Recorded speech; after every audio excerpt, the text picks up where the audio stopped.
Ito naman si Madam Mamay niyo.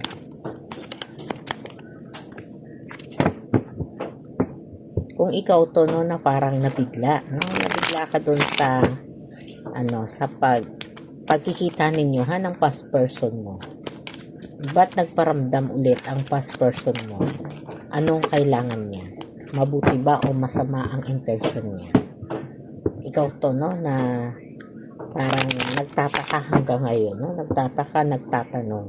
Nagtatanong sa sarili kasi hindi mo naman matanong siya kung bakit nga siya nagpakita, no? Si past person. Anong motibo niya? Anong kailangan niya sa'yo? Mabuti ba o masama? Kung ikaw to yung parang parang naguguluhan yung isip mo. Ba't nagparamdam ulit ang past person mo? Anong kailangan niya? Mabuti ba o masama ang intention niya?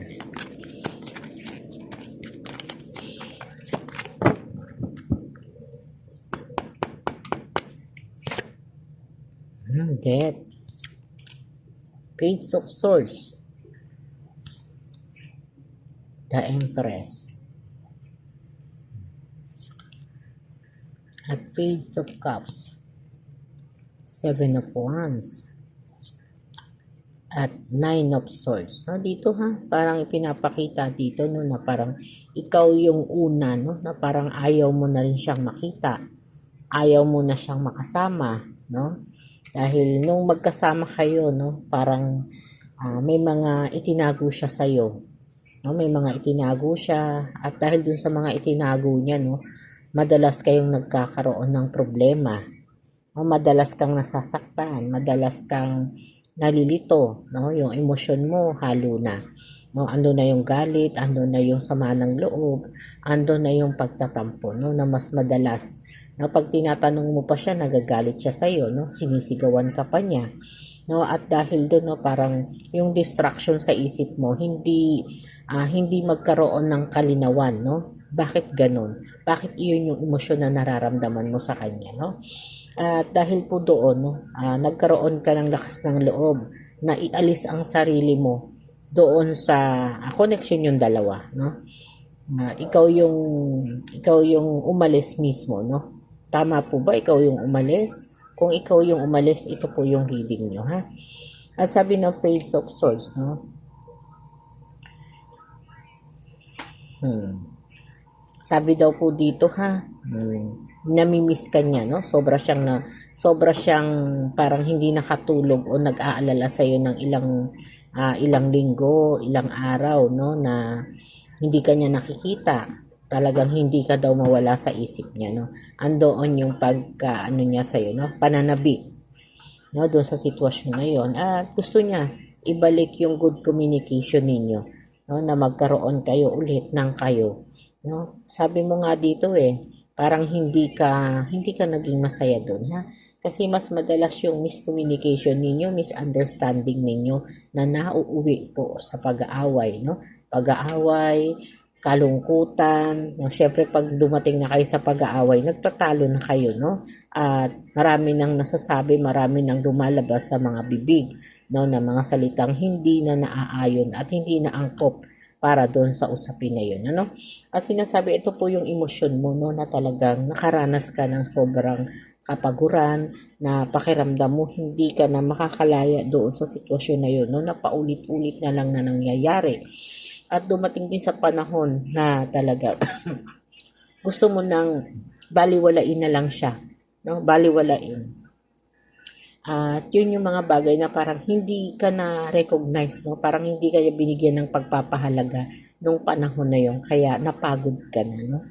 Napagod ka na at nakita mo na sa sarili mo yung katotohanan na sabi mo ayaw mo na, no? Ayaw mo na, ayoko na, no? Kaya dumating sa panahon na talagang nagdesisyon ka, no? At disappointed ka dun sa relasyon ninyo, no? Parang hindi mo kasi sinasadya, hindi mo inaasahan na sa ilang panahon na kayo'y nagkasama, no, na mahaba-haba rin na ang relasyon ninyo ay talagang dumating sa panahon na disappointed ka, dahil dun sa naging resulta, no, ng inyong pagsasama na akala mo pag naging kayo na ay wala na kayong magiging problema, wala na magiging away, wala na magiging problema, no? Pero nagkamali ka doon, ha? At dahil po doon, no, ay nanindigan ka pa para sa sarili mo, no?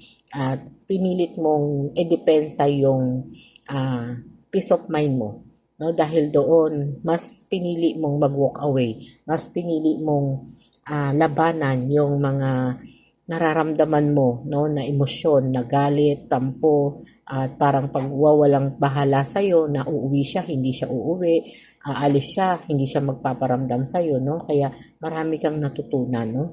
Maraming natutunan at naging matatag ka. No? Kaya sabi nga ng Nine of Swords, no, eto dito nag-umpisa, no, yung iyong tapang.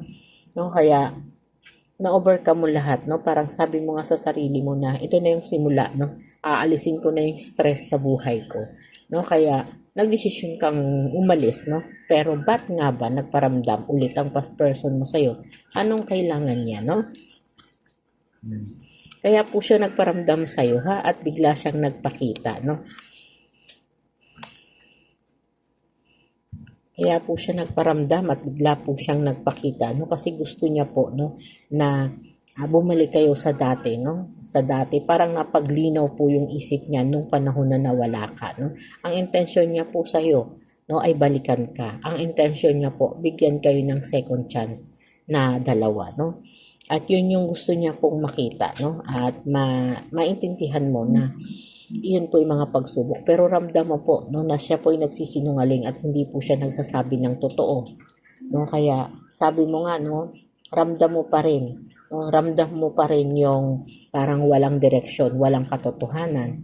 No, ramdam mo pa rin yun, ha? Kaya hanggang ngayon nagdadalawang isip ka pa rin, no? Kasi nasabi nga ng The Lovers, no, na talagang dito, no, yun yung mga pagkakamali na pag tinanggap mo siya, baka bumalik na naman kayo sa dati, ha? Kaya sinasabi mo po dito sa sarili mo, no, na eto na yung idea na parang kahit mahal mo siya, kahit minahal mo siya ng totoo, hindi mo na siya kayang tanggapin, no? Dahil sa damon, no, parang feeling mo siya yung magiging kaaway mo at lagi lang kayong mag-aaway, no?